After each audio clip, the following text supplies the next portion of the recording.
A thin massless thread is wound on a reel of mass 3 kg. Mass of this reel is 3 kg and moment of inertia 6 kg meter square. Right? The hub radius is 10 centimeter and this peripheral radius is 2r is equal to 20 centimeter. The reel is placed on a rough plane, rough table, and friction is enough to prevent the slipping of the reel. Now find the acceleration of center of the reel and hanging mass of 1 kg. Right? आपको इसका acceleration निकालना है of this reel and hanging mass of the 1 kg block. Right? ये calculate करना है हमको. So let us consider कि इसका center of mass का इसका acceleration है. Suppose A1 is acceleration of center of mass of the ring, right? And A2 is acceleration of hanging block. ये इसका A2 मान लेते हैं acceleration. Now T is the tension in string. देखिए string में tension हो जाएगा T. दोनों तरफ इसको हम denote करते हैं. आपको मालूम है. T tension in the string. Alpha is angular acceleration. ये alpha is angular acceleration of the ring. ये हो गया. And अगर मान लेते हैं कि फोर्स ऑफ फ्रिक्शन है, फोर्स ऑफ फ्रिक्शन अगर ये है तो क्या हो जाएगा? देखिए what will be direction of frictional force. देखिए this will be direction of frictional force. यहाँ पर टेंजेंशियली रखेगा ये डायरेक्शन में फ्रिक्शन फोर्स. तो देखिए यही फ्री बॉडी डायग्राम हो गया. टेंशन इधर लग रहा है, या बेटर है इसका फ्री बॉडी डायग्राम हम अगर खींचना चाहें तो उसको भी खींच सकते हैं. देखिए इस रील का फ्री बॉडी डायग्राम. ये छोटा मास है, ये बड़ा मास है, राइट. इसका एक्सीलरेशन A1 है और यहाँ पर टेंशन T लग रहा है, यहाँ पर फ्रिक्शन F लग रहा है, राइट. फ्रिक्शन F लग रहा है. तो सबसे पहले ये सब दिया हुआ है. And now this is alpha is angular acceleration of the block. तो सबसे पहले हम लोग ट्रांसलेशनल इक्वेशन लिखेंगे, राइट. ट्रांसलेशनल इक्वेशन, ब्लॉक की डायरेक्शन में एक्सीलरेट हो रहा है A1 से, तो क्या हो जाएगा? This T minus F, this must be equal to how much? Mass into acceleration, और मास 3 kg है तो this will be equal to 3A1. T minus F is equal to 3A1. Now what for alpha? Alpha will be equal to tau by I, torque by moment of inertia tau. और tau क्या हो जाएगा? देखिए ये friction force, इसकी radius है यहाँ से इसकी रेडियस है. अगर हम ये कहें तो this radius is 2r, right. तो ये कितना हो जाएगा? This will be F into 2r. ये क्या करेगा? क्लॉकवाइज, और ये tension anti clockwise torque produce करेगा. तो minus T into R, this is divided by I. So this will be the alpha.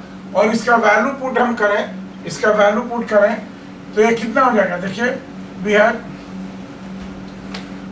Alpha will be equal to देखिए R का value कितना है? आर का वैल्यू 0.1 हो जाएगा. आर का वैल्यू 0.1 हो जाएगा. तो this will be equal to कितना? 0.2f माइनस, ये देखिए आर का वैल्यू अगर 0.1 हो जाएगा तो this is 0.1t divided by आई का वैल्यू कितना है? आई का वैल्यू गिवन है, इट इज 6. आई का वैल्यू गिवन है 0.6, राइट. आई का वैल्यू है दिस इज 0.6, तो दिस इज 0.6. और इसको करेंगे तो this will B F/3 minus कितना हो जाएगा? T/6.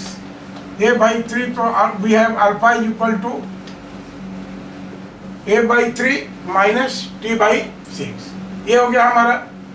अब देखिए अब अगर इस मास का एक्सीलरेशन A2 है और इसका वेट mg डाउनवर्ड डायरेक्शन में काम कर रहा है, तो 1 kg ब्लॉक है ये, इसका मास है 1 kg, राइट. तो ये कितना हो जाएगा? इसका वेट हो जाएगा 10 न्यूटन. तो इसके लिए इक्वेशन क्या हो जाएगा? We have 10 minus T minus tension, this will be equal to 1 into A2, right? This will be 1 into A2. This will be equation number 3. और चलिए अब यहाँ से देयर इज नो स्लिपिंग, ये दिया हुआ है कि कहीं भी स्लिपिंग नहीं हो रहा है। तो देखिए ये रेडियस 2r है, तो A1 कितना हो जाएगा? A1 इज इक्वल टू कितना?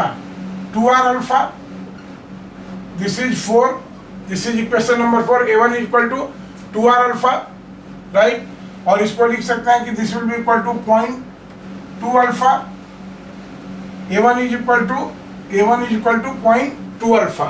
अगर A2 की बात करें तो we have A2 is equal to, देखिए यहाँ पर एक पॉइंट हम रखेंगे तो ये A1 से तो ऐसे जाएगा, ये पॉइंट को अगर हम यहाँ पर रखें, यहाँ पर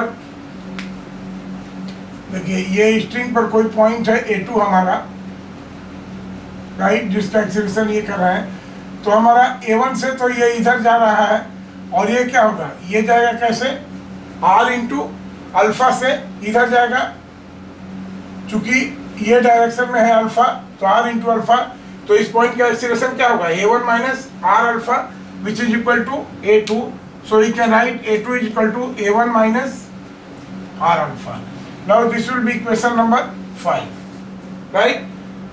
तो A2 is equal to A1 R alpha. और तब इस प्रॉब्लम को देखिए, अब ये 5 इक्वेशन हो गया, R का वैल्यू ऑलरेडी गिवन है। जब इसको हम लोग सोल्व करेंगे तो we have A1 is equal to 0.27 metre per second square, right? And A2 is equal to 0.135 metre per second square. This will be the answer to the problem.